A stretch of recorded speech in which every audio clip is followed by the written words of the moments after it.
Have you ever noticed that some people don't really want to talk to you? They want to pull you in. They want to knock you off center. They want to get inside your head. They want to throw a sentence, a subtle jab, a provocation, just to see if you still lose control. And many times, you fall for it. You respond immediately. You overexplain yourself. You try to prove it wasn't like that. You write a long message. You argue, justify, correct, defend, explain. And before you realize it, that person took 20 seconds to say something, but you spent the entire day thinking about it. This is one of the most invisible costs of modern life, believing that everything that provokes you deserves a response. But not everything that calls your name deserves your presence. Not every criticism deserves a defense. Not every indirect comment deserves an explanation. Not every accusation deserves a trial. Not every message needs to be answered in the heat of emotion. Sometimes, it is not a conversation. It is bait. And when you respond impulsively, you give the other person exactly what they wanted, your peace. Today, we are going to talk about two ways of living. The first is the reactive mind. The mind that responds to everything, gets irritated quickly, enters every provocation, and feels the need to win every argument. The second is the trained mind. The mind that feels the impact but does not hand over control. It observes, breathes, chooses, and understands that silence, many times, is not weakness. It is self-mastery. Because true strength is not in responding to everything. It is in not being controlled by everything. Think about a simple situation. You wake up, you grab your phone, you see a harsh message. Maybe it is someone blaming you unfairly. Maybe it is a passive-aggressive comment. Maybe it is criticism disguised as advice. Maybe it is someone saying something they know will affect you. In that instant, your body changes, your chest tightens, your breathing becomes shallow, your jaw locks, your mind starts building responses. You read it again, you think about replying, you delete she, hit she, write something else. You show it to someone, you get irritated, and before the day has even started, your peace has already been hijacked. Maybe that person is no longer even thinking about it, but you are. That is the problem with the reactive mind. It gives too much energy to things that are too small. It turns a sentence into a fire. It turns an opinion into a sentence. It turns a provocation into a battle. It turns a message into a mental prison. And the worst part is that it thinks it is being strong. The reactive mind says, I don't let disrespect slide, but it does carry it. It carries it in the head. It carries it in the body. It carries it in the mood. It carries it to work. It carries it into sleep. It carries it to other people who had nothing to do with it. It did not bring the offense home as silence. It brought it home as inner poison. The trained mind acts differently. It also feels. It also gets uncomfortable. It also notices when something is unfair, but it does not turn every discomfort into an immediate response. It asks, does this deserve my energy? Does this person want to understand? Or do they only want to provoke me? Will responding now solve anything? Or will it only make the problem bigger? Am I about to act from principle or from wounded pride? That small pause changes everything, because between what happens and what you do with what happened, there is a space, and in that space lives your freedom. The problem is that many people do not live in that space. They live on autopilot. Someone speaks, they respond. Someone provokes, they explode. Someone criticizes, they defend themselves. Someone ignores them, they insist. Someone accuses them, they write an entire speech trying to prove they are a good person, and without realizing it, they spend their life being driven by external stimuli. They think they are standing up for themselves, but they're only reacting. They think they are showing personality, but they are showing emotional dependence. They think they are winning arguments, but they are losing command over themselves. And here is a difficult truth. Whoever needs to respond to everything is not yet free. Freedom is not saying everything you feel. Freedom is not being enslaved by everything you feel. You can feel anger and still choose not to act with anger. You can feel the urge to respond and still wait. You can feel unfairly treated and still not destroy yourself trying to correct the view of someone who does not want to see clearly. That is silent mastery. It is not swallowing everything. It is not accepting disrespect. It is not becoming passive. It is not allowing people to walk all over you. It is knowing how to distinguish a necessary conversation from a useless provocation, because some conversations are bridges. They lead to understanding. They correct something. They bring people closer. They establish boundaries. They resolve things. But other conversations are holes. You enter trying to explain and leave more confused. You enter trying to fix things and leave more wounded. You enter trying to be understood and leave feeling guilty for things you did not even do. The trained mind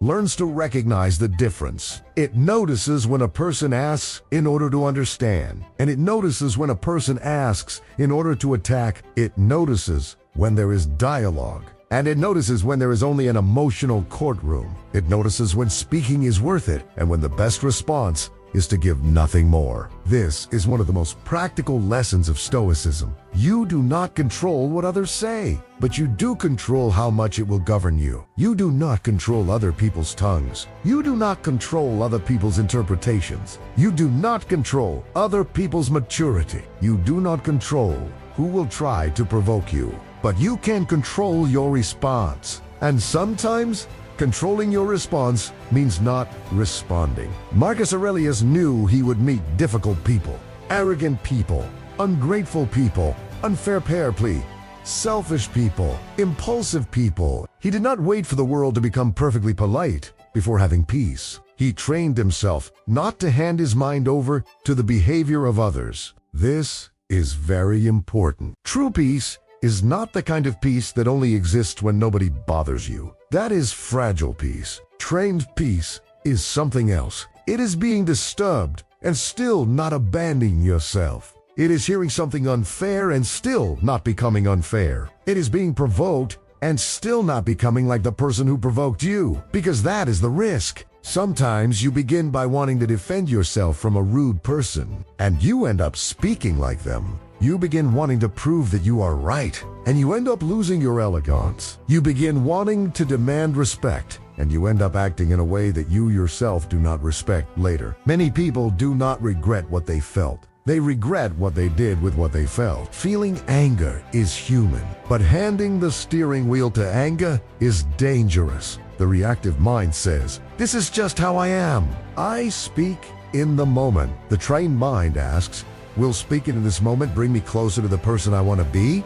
That question separates impulse from wisdom, because not everything true needs to be said in the first second. Not everything you feel needs to become a sentence. Not every urge deserves obedience. Sometimes the urge to respond is only pain looking for a quick exit. But a quick exit is not always a good exit. Think about family arguments. Someone makes a comment about your life, about your work, about your body, about your choices, about the way you live. The sentence comes as a joke, but it hurts like an attack. The reactive mind enters the game. It responds in the same tone. It brings up old issues. It raises its voice. It tries to prove that the other person is wrong. And within a few minutes, something small turns into a huge fight. The trained mind notices the pattern. I already know this conversation. I have tried to explain this before. This person does not want to understand right now. If I enter this game, I will lose my peace and nothing will change. So it chooses a short response. I will not have this conversation in that tone. That subject is not open for jokes. I understand your opinion, but the decision is mine. I am not going to turn this into an argument, and then it stops. This part is essential.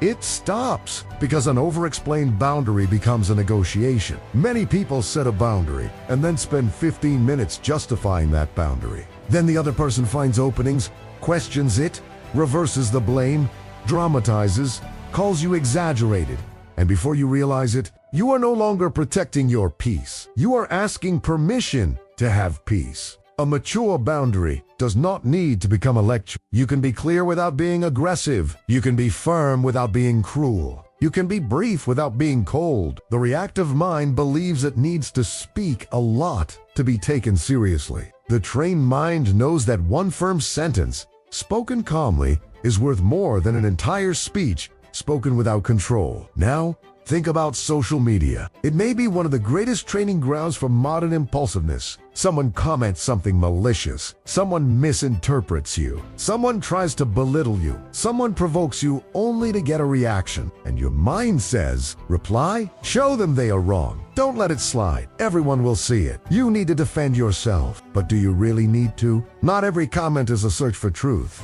Many comments are only requests for attention. And attention is food. When you respond to someone who only wanted to provoke you, you feed the provocation. That person gains your time. They gained your energy. They gained your focus. They gained your irritation. And what did you gain? Maybe a few seconds of feeling victorious. Then more tension, more replies, more need to explain, more involvement with someone who did not deserve even your first sentence. The trained mind understands something simple. I do not need to show up to every fight to prove that I exist. There is dignity in not participating. And this also applies to private messages. That person who disappears and comes back with an ambiguous sentence. That person who knows how to touch your guilt. That person who does not want clarity, but access. That person who sends something just to see if they can still destabilize you. The reactive mind responds because it feels anxious. What if I seem cold? What if they think I don't care? What if I'm being unfair? What if I lose this relationship? But sometimes, out of fear of seeming cold, you remain available to someone who only looks for you to warm their own ego. Being a good person does not mean being always available. You can wish someone well and still not open the door. You can forgive and still not restore intimacy. You can understand someone else's pain and still refuse to become their emotional dumping ground. You can be kind and still not respond immediately. Kindness without boundaries becomes self, and many people hurt themselves. Not because they lack heart, but because they lack borders. The person says, I'll just answer to end this, but it does not end. You respond. The other person pushes back. You explain. They distort. You try to clarify. They change the subject. You get irritated. They say you are overreacting. And there it is. You entered again into a cycle you already knew. The trained mind asks first, does this conversation have a way out?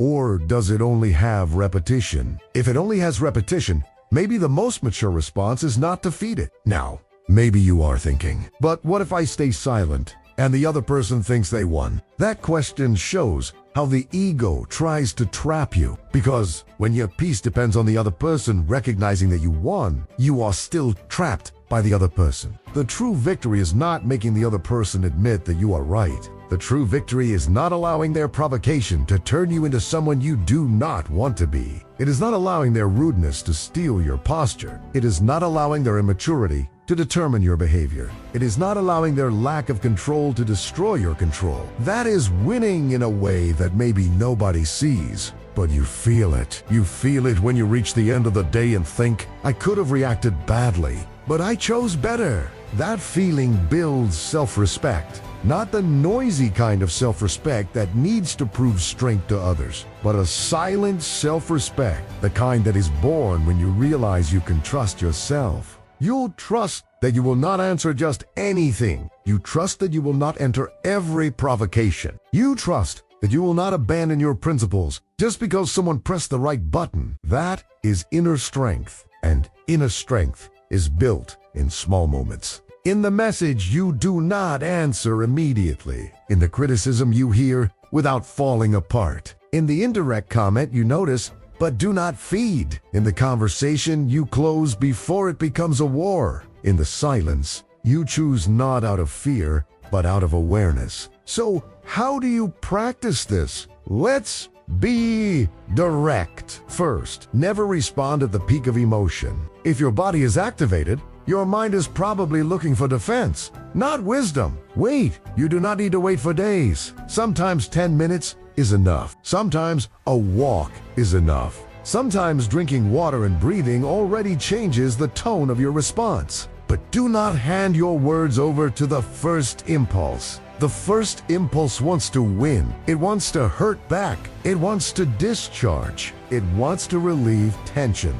Wisdom usually arrives later. Second, ask whether there is real dialogue. Does the person want to understand, or do they want to corner you? Do they listen, Or do they only wait for their turn to attack? Do they ask questions?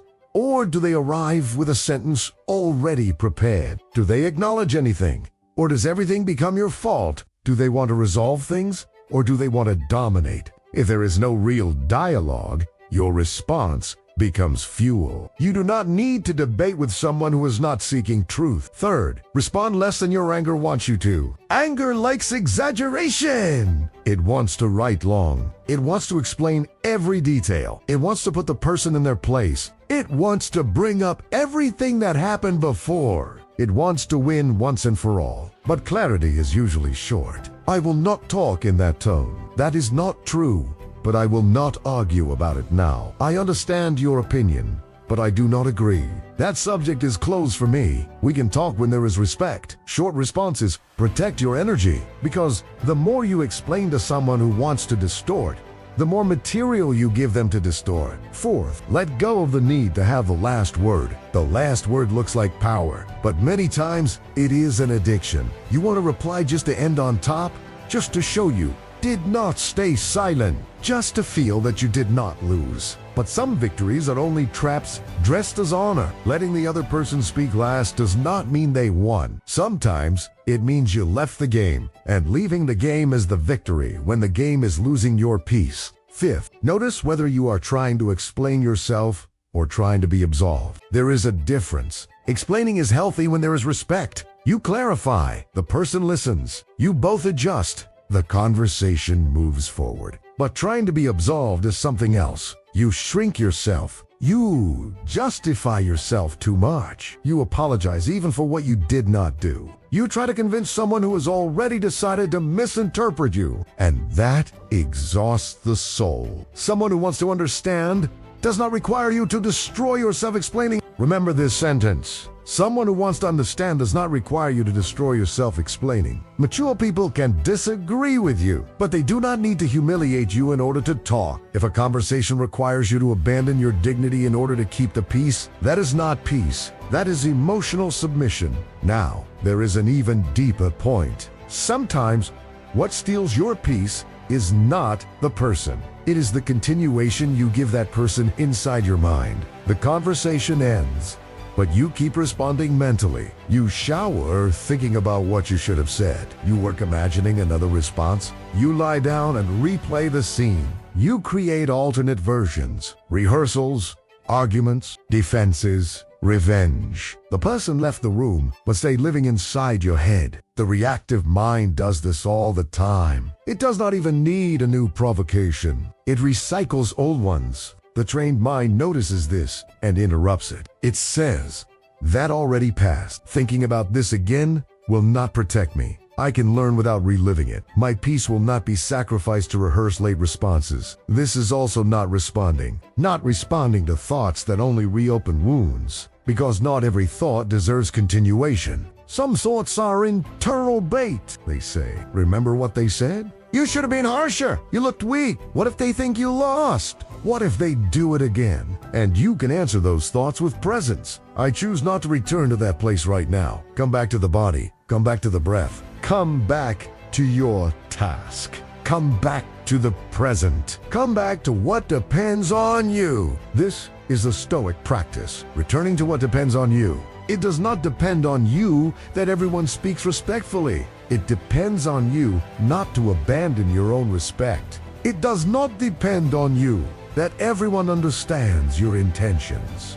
It depends on you to act with awareness. It does not depend on you that nobody tries to provoke you. It depends on you not to hand over your peace automatically. And here is the final contrast. The reactive mind lives like a house without a door. Every comment enters. Every indirect remark enters. Every opinion enters. Every person can come in and mess everything up inside. The trained mind puts up a door, not a wall against the world, a door, because a door opens to what matters and closes to what destroys. It does not become cold. It becomes selective. It does not stop loving. It stops abandoning itself. It does not run away from difficult conversations. It walks away from useless cycles. It does not stay silent out of fear. It stays silent when it realizes that speaking would betray its own peace, and that changes life. You begin to choose better where you place your energy. You begin to respond with more calm. You begin to regret less. You begin to sleep better. You begin to notice that not every provocation has power over you. Some people will still try. They will say, "You changed?" That you are cold. That you think you are better now. That now no one can say anything to you. That you are different. Maybe you are. Maybe you are less available to chaos, less easy to manipulate, less dependent on approval, less willing to enter discussions that lead nowhere. And that is not arrogance. It is growth. Not everyone will like your more centered version, especially those who benefited from your more reactive version. The version that responded to everything, that always explained itself, that apologized just to end any uncomfortable atmosphere, that carried everyone's guilt, that felt responsible for everyone else's reaction. When that version begins to disappear, some people become uncomfortable, but peace demands this price. You do not mature without disappointing some expectations, especially the expectations of those who expected you to remain easy to pull. So the next time something tries to steal your peace, do not act.